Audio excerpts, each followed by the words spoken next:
So what's up wrestle fans, welcome to wrestle X bulletin. तो guys welcome है आपका wrestling updates के एक और नए वीडियो में। और रोज की तरह बिना टाइम वेस्ट किए बढ़ते हैं अपनी पहली अपडेट की तरफ।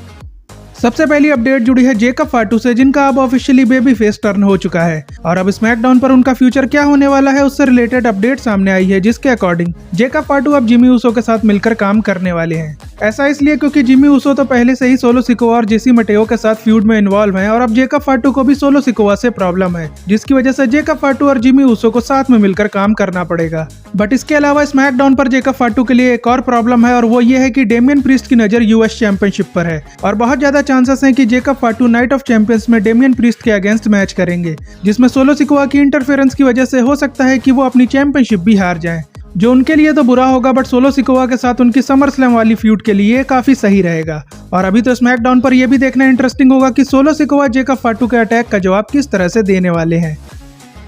अगली अपडेट जुड़ी है R-Truth से, या फिर कहना चाहिए रॉन किलिंग से। ऐसा इसलिए क्योंकि मनी इन द बैंक में रिटर्न करने के साथ ही कॉमेडियन R-Truth वाला कैरेक्टर डेड हो चुका है और अब सीरियस रॉन किलिंग्स ही हम लोगों को शो पर देखने के लिए मिलेंगे। और अगर आप लोग ये सोच रहे हो कि R-Truth का WWE से जाना और एक हफ्ते में वापस आ जाना स्टोरी लाइन का पार्ट है, तो ऐसा नहीं है, क्योंकि रॉन किलिंग्स को फैंस की डिमांड पर वापस लाया गया है और उन्हें वापस लाने के लिए खुद WWE के CEO निक खान उनसे मिलने गए थे, क्योंकि रॉन किलिंग्स किसी भी WWE एम्प्लॉय का कॉल नहीं उठा रहे थे, जिसकी वजह से निक खान को खुद रॉन किलिंग्स को WWE में वापस साइन करने के लिए जाना पड़ा और इसी वजह से उन्हें रॉन किलिंग्स की कैरेक्टर चेंज वाली डिमांड को भी पूरा करना पड़ा है। इसके अलावा उनके कॉन्ट्रैक्ट की बात करें तो रॉन किलिंग्स का कॉन्ट्रैक्ट नॉर्मल टैलेंट्स वाला कॉन्ट्रैक्ट नहीं है, उन्हें स्पेशल कॉन्ट्रैक्ट दिया गया है जिसमें उन्हें अपने फाइनल रन के लिए अपॉर्चुनिटी भी दी जाएगी। और हाँ, ये कॉन्ट्रैक्ट रॉन किलिंग्स के WWE के साथ फाइनल कॉन्ट्रैक्ट होने वाला है, जिसकी कंफर्मेशन खुद उनके बेटे ने फैंस को दी है, जिसका मतलब यह है कि ये कॉन्ट्रैक्ट खत्म होने के बाद R-Truth WWE से ऑफिशियली चले जाएंगे।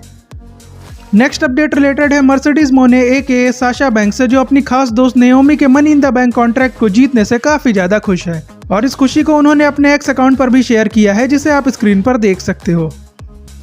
नेक्स्ट अपडेट रिलेटेड है मिस से, जिन्होंने अपने WWE से रिलीज होने वाले रूमर्स पर फैंस को क्लेरिफिकेशन दिया है, जिसमें उन्होंने एक वीडियो क्लिप शेयर की और फैंस को बताया कि उनके बारे में सोशल मीडिया पर जो कुछ भी अफवाहें उड़ रही हैं वो सब फेक है और वो WWE से कहीं भी नहीं जाने वाले। रही बात ट्विटर और इंस्टाग्राम से WWE को अनफॉलो करने वाली बात, तो उस पर मिस ने कहा है कि उन्होंने पिछले 5 सालों से अपने प्रोफाइल्स में कुछ भी चेंज नहीं किया है, तो ये सब जो उनके बारे में बकवास चल रही है वो सब बेकार है। और उनके WWE के साथ रिलेशन की बात करें तो उन्होंने रिसेंटली WWE के YouTube चैनल पर मिस गोल्फ नाम का शो लॉन्च किया है, जिससे पता लगता है कि उनके और WWE के रिलेशन काफी बढ़िया है। बाकी उनके टीवी ऑप्शंस की बात करें तो मिस अभी अमेरिकन ग्लैडिएटर सीरीज की शूटिंग करने में बिजी हैं, इसी वजह से वो WWE को टाइम नहीं दे पा रहे हैं, यानी कि मिस WWE से कहीं नहीं जाने वाले और अब तो रॉन किलिंग्स भी WWE में वापस आ चुके हैं, जिससे पता लगता है कि सोशल मीडिया रूमर्स पर ज्यादा भरोसा नहीं करना चाहिए। अगली अपडेट जुड़ी है बिगी से, जिन्होंने एक इंटरव्यू में अपने फ्यूचर के बारे में बात की, जिसमें उन्होंने बताया कि वो कभी भी ब्रॉडकास्टर नहीं बनना चाहते थे, बट नेक इंजरी की वजह से उन्हें ये सब करना पड़ रहा है और वो रेसलिंग को काफी ज्यादा मिस करते हैं और वो जब भी अपने साथी रेसलर्स को रिंग में कम्पीट करते हुए देखते हैं तो वो भी वहाँ होना चाहते हैं, बट अभी भी वो अपनी इंजरी से 100% ठीक नहीं हो पाए हैं, जिसकी वजह से उनके डॉक्टर्स ने उन्हें मेडिकली क्लियर नहीं किया है और इसी वजह से अभी फ्यूचर में और भी टाइम तक उन्हें ब्रॉडकास्टर वाला काम ही करना पड़ेगा। तो भाई बिगी की बातों से तो ऐसा लग रहा है कि 2025 में भी वो रेसलिंग नहीं कर पाएंगे, जिससे पता लगता है कि नेक इंजरी किसी रेसलर के करियर को कैसे खराब कर सकती है। और बिगी ने तो नेक सर्जरी भी नहीं कराई है, तब भी उन्हें इतना टाइम लग रहा है, तो फिर सोचो केविन ओवेंस तो नेक सर्जरी कराने वाले हैं, तो वो तो कम से कम 2-3 सालों तक WWE में अपना रिटर्न नहीं कर पाएंगे।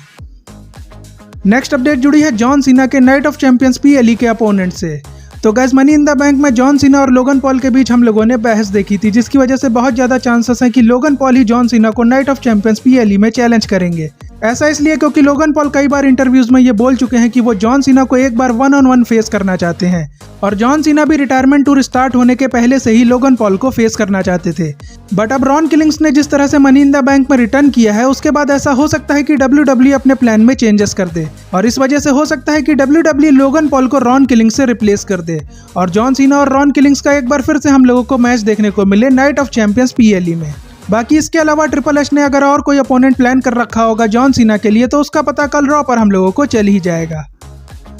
अब बढ़ते हैं अपनी फाइनल अपडेट की तरफ, जो जुड़ी है रोमन रेंस के रिटर्न से। तो गैस कल मनी इन द बैंक में हम सबको रोमन रेंस का बेसब्री से इंतजार था, but Roman Reigns money in the bank में नहीं है, जिसकी वजह से Seth Rollins money in the bank contract जीत चुके हैं। बट अब रिपोर्ट्स ऐसी सामने आ रही हैं कि सेथ रॉलिंस के money in the bank cash in करने के टाइम रोमन रेंस अपना रिटर्न करने वाले हैं। और अच्छी बात यह है कि इसके लिए आपको ज्यादा वेट नहीं करना पड़ेगा, क्योंकि जे उसो और गुंथर का कल मैच होने वाला है वर्ल्ड हेवीवेट चैंपियनशिप के लिए। और प्रीवियस रिपोर्ट के अकॉर्डिंग गोल्डबर्ग का इस मैच में रिटर्न होना था, बट उनके बारे में ऐसी खबर आई थी कि उन्हें ट्रेनिंग करते हुए इंजरी हो गई है। और अगर ये बात सच है तो वो कल जे उसो को बचाने नहीं आ पाएंगे, जिसकी वजह से पहले तो गुंथर के इस मैच को जीतने के चांसेस बढ़ जाते हैं और दूसरी तरफ से सेथ रॉलिंस का कैश इन करने का चांस भी इस मैच में काफी ज्यादा है। क्योंकि एक बात तो कंफर्म है कि गुंथर और जे उसो का मैच काफी हार्ड हिटिंग होने वाला है, जिसमें दोनों बंदे बुरी तरह से घायल होंगे। और इसी का फायदा उठाने के लिए सेथ रॉलिंस इस मैच में कैश इन करने जरूर आएंगे। और जैसे ही वो कैश इन करने वाले होंगे या कर लेंगे, तभी रोमन रेंस का रिटर्न वहां पर होगा, जो सेथ रॉलिंस के कैश इन को फेल कर देंगे। और इसी सब बवाल का फायदा उठाकर जे उसो एक बार फिर से अपनी चैंपियनशिप को रिटेन कर लेंगे। तो भाई मनी इन द बैंक में जो नहीं हुआ वो कल रॉ पर हम लोगों को देखने के लिए मिल सकता है, तो कल रॉ का शो बिल्कुल भी मिस ना करना। बाकी इसी के साथ आज की रेसलिंग अपडेट्स यहीं पर एंड होती है, बट जाने से पहले आप चैनल को जरूर सब्सक्राइब कर लेना और वीडियो को लाइक शेयर करना मत भूलना। बाकी आपसे मिलते हैं नेक्स्ट वीडियो में, तब तक के लिए good bye and see you soon.